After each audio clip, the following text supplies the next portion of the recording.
100 कोटींच्या कथित दारू विक्री घोटाळा प्रकरणात दिल्लीचे मुख्यमंत्री अरविंद केजरीवाल यांना ईडीने अटक केली। गुरुवारी संध्याकाळच्या सुमारास ईडीची टीम 10वे समन्स आणि सर्च वॉरंट घेऊन केजरीवाल यांच्या घरी पोहोचली। 2 तासांच्या चौकशीनंतर रात्री 9च्या सुमारास अरविंद केजरीवाल यांना अटक करण्यात आली। मात्र केजरीवालांच्या अटकेनंतर आपतर्फे जोरदार निदर्शनं करण्यात आली। इंडिया आघाडीसह विरोधी पक्षांनीही केजरीवाल यांच्यावर झालेल्या कारवाईचा निषेध नोंदवला। केजरीवाल यांची अटक चुकीची आहे असं सांगत शरद पवार यांनीही केजरीवाल यांना पाठिंबा दर्शवला। गुरुवारी संध्याकाळी ईडीच्या कारवाईनंतर देशभरात आपच्या कार्यकर्त्यांनी निषेध नोंदवला।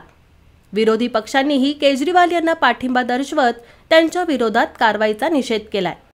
राष्ट्रवादी काँग्रेस शरदचंद्र पवार गटाचे प्रमुख शरद पवार यांनीही या मुद्द्यावरून केंद्र सरकार आणि भाजपावर कडाडून हल्ला चढवला। शुक्रवारी सकाळी माध्यमांशी बोलताना शरद पवार यांनी केजरीवालांच्या अटकेचा निषेध नोंदवला।